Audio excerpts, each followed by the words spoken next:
This is game number 1 in my attempt to go back to 2000 rating points in Lichess Rapid.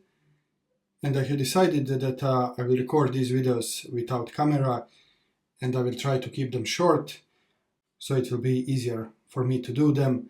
I could do this much more quickly and hopefully easier for you to watch, because I don't intend to make these videos very long. So let's get right into it. I played d4. Like I said, I will be changing my repertoire. I will not be playing e4 like I used to do, but I will play d4. d4, d5, knight f3, normal move. And now he played h6.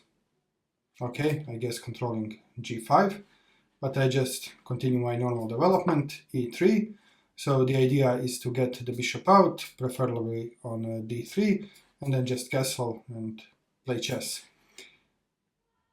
So here he played knight to f6, okay, bishop to d3, and now he played knight to c6, which I find not the best move, because I suppose he should be looking for the c-pawn break. Now he's blocking his c-pawn, okay. And now I have several options. I could castle immediately, I could prepare here fianchetto, or I could just develop the knight, or I could just play this prophylactic move, which I know in this kind of systems is often played, and this is a3. I ended up playing this because I don't want the knight to jump here and harass this bishop. So yeah, maybe this is a little bit passive, but I'm just trying to play solid.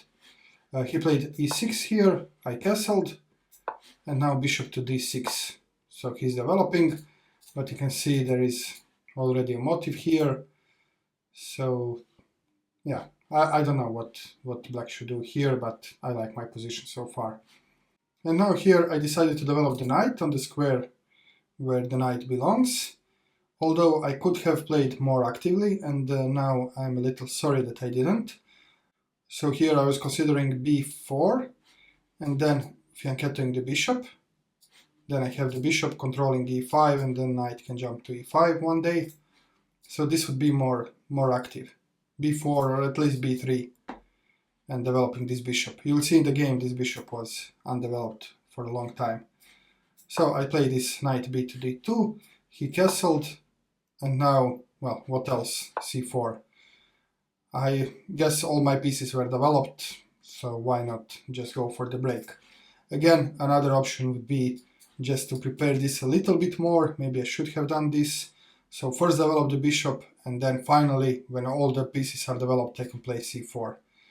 But yeah, it looks to me that it's safe here, so I played c4. And now he went for e5. So now we have plenty of tension in the center.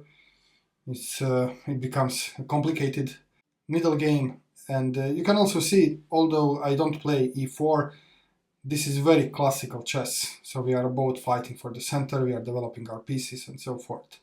So I have to take this, I don't want to get forked here with the c4 ideas.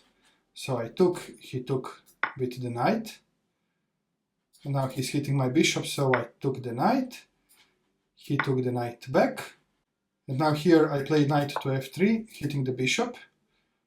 And I didn't see the next move, to be honest. He played bishop to g4, pinning my knight, so this is no longer threat. But the drawback of this move is that he will be losing bishop pair very soon, because after h3, if he retreats, well, then I can play g4 and then take the bishop in the next move. So he has to give up the bishop pair, and not only that, but he is helping me develop the queen. So queen takes f3. Now he played queen to d6. Okay, another developing move, connecting the rooks. And here, again, I had several options, but you can see that this bishop is never actually developed. So I played rook to d1. You can see that rook is protected, this is important. And now, well, the rook is aligned with the queen, so there are all kinds of tricks here. For example, if he were to take the pawn, I can give check and then win the queen. So this kind of tactical combinations are now in the air. He played c6 here, which I don't really understand, because this doesn't achieve anything in the position. It will be better for him maybe to try to put the queen out of this alignment and maybe centralize the rooks. Maybe he wanted to put the queen on c7, I'm not sure. Anyway, now I have another problem, because I was mentioning earlier b4, but of course this should be prepared. For obvious reasons, you can see that my rook is hanging, so I cannot play this right away. For this reason I played rook to b1, and now I'm going for b4, maybe, and then maybe c4 at some moment. Anyway, now I can move my bishop away, because his bishop was attacking my pawn. So rook a to d8, and now I played bishop to d2, and this is now an idea. So for example, if it was my move, I could play something like c4, and if he takes, then I can do this kind of skewer. So there are some options here. He played rook f to e8, and now this idea c5 doesn't work anymore, because there is no skewer after this. So I played b4 here finally, but now he decided to go in some kind of premature attack. I think he's maybe playing for tricks, so he played this knight to e4. And now there is a trick, because if I take the knight and I think that I'm winning material, he gives check and then my queen is gone. So I need to be careful here with these tactics. So he's now hitting my bishop. I play just bishop to e1, saving my bishop, and now I can maybe try to play for this trick. If he takes, I take the queen. So there are some tactical resources here. And now he played this bishop to c3, which is a losing blunder, but I didn't see this obvious advantage I could have. So I played here bishop takes e4, and now I remove the defender of this bishop to c3, and he cannot take the bishop with the pawn, because he will lose the queen. And if he takes the bishop with the rook, then he loses the bishop. So he saw that he is losing the bishop, so he played bishop to e1. And now if you look at this position, you see that I'm attacking his bishop, and he is attacking my bishop. So the correct move here, which I missed, was to take this pawn, c takes d5. And now if he tries to save his bishop, put the bishop in safety, then I can take one pawn, attacking the queen. When he moves the queen, I can take another pawn, and you can see that this position is not very good for black. In fact, the engineering here gives like +6 or something. So in fact, the best move, if I was to play this c takes d5, the best move would be just to give up this bishop, and just, for example, takes. If he moves the queen somewhere, then I can just take the bishop, and now I'm a piece up. So either I will be a piece up, or I will have position like this when I have this tremendous pawn and all of my pieces very well coordinated. So let's go back, but I didn't see this. But what I did see is the opportunity to win a pawn. So if I just take with the bishop, I calculated this correctly. Now the best move for him is to make a desperado move with his bishop to take at least one pawn. Then I take with the king, and this was a correct decision, because taking with the queen would make my queen passive. And this queen is very active because it's controlling the center square and also it's guarding the rook. So this is why I took with the king. And now he took the bishop, and I took the pawn with the rook. And now this is very difficult endgame to convert. I do have one pawn extra, but with queens on the board and all these heavy pieces, it's very difficult to win this position, and it's very easy to blunder. But I did play this rather correctly. So he played queen to g6. Here I doubled up the rooks. Now he decided to exchange one rook. I think it's okay, because if we are both left with queens, my king is kind of exposed, so he could play for a draw. He could play for some perpetual chess, or even for some double attacks, snap a pawn, and then we are equal. So I had to play this very carefully. Now he penetrated in my camp with queen to c2 check. I saw this, I'm just defending the check. Now he played queen to b3, hitting the pawn. So I need to defend the pawn. I play queen to d3, defending the pawn. Every exchange of queens benefits me, because I will be a pawn up in the rook endgame, and this is much easier to convert. So he tries for check again, again hitting my pawn at the same time. So now I have to move my king. So I moved my king up to f3. I was just looking that he doesn't have any checks. And you can see that here he does have a check queen to f6, but this could be met by queen to f5, blocking the check and even maybe making my queen a little bit more active. So he decided to play g6, and now if he checks me, I don't have this queen to f5, and I don't want to be checked around, so I played king to g3, which now leaves a weakness. This pawn is no longer defended by the king, so it could be targeted. And this is what my opponent did immediately. Queen to c1, now this pawn is targeted, and also he has another check. So I need to play this very carefully. I took some time for this move. You can see that I'm less than 3 minutes, but I did play this rook to d8, because now, well, he cannot take the pawn because I will take back, and he cannot take because now his rook is pinned. So he decided to give up the rook, and I give check. So now we are in the queen endgame. I have a pawn up, but like I said, it's not easy to convert, and I would say it's easier for him to force a draw or just to cash another pawn. So right now he's attacking 2 pawns. And now you can think how I can defend both of the pawns with my queen.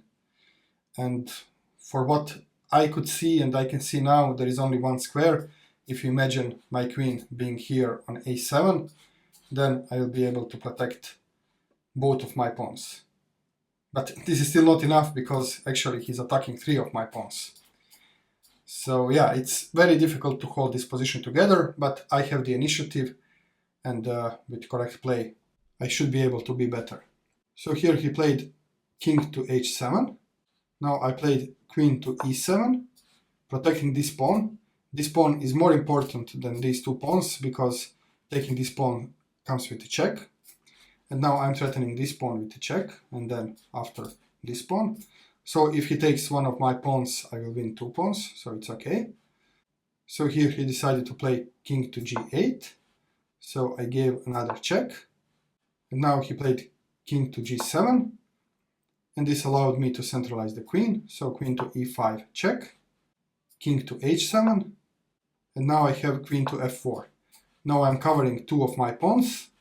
This one is unpre, but again I have check, and I can get another pawn, and if I do this, I'm also defending this b4 pawn, so I will be up a pawn.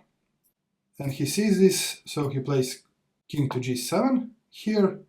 So I played queen to d4 check, king to h7, and now finally I can play queen takes a7, and now I'm covering both of my pawns.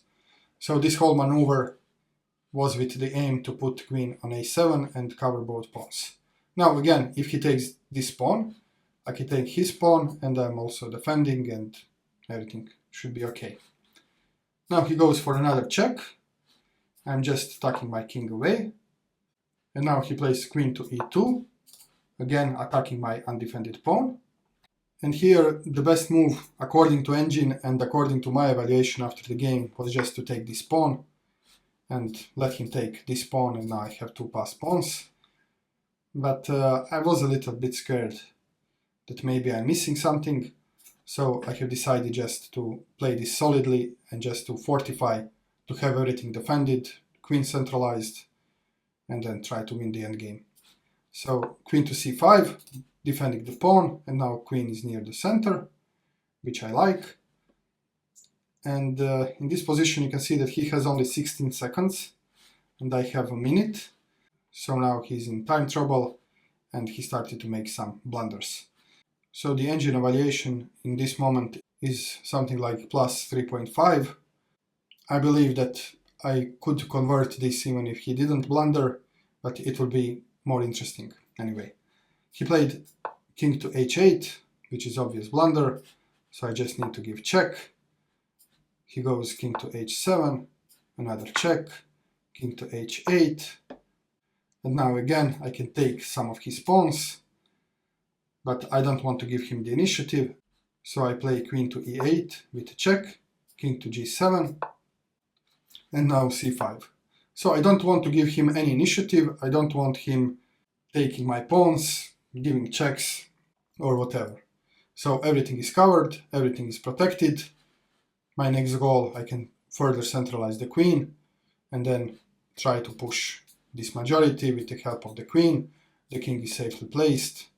So I believe I should be winning this. And in this moment he made a final big blunder. He played queen to b5. He obviously didn't see that his queen is hanging, so I just took the queen and he resigned. So this is the game. Looking at the rating, I was playing against weaker opponent. I cashed a pawn and I managed to convert this with a little bit of his help, especially at the end with the blunders. But overall, I'm satisfied with the game. I managed to get some rating points and I'm looking forward to the next game. Until then, stay well.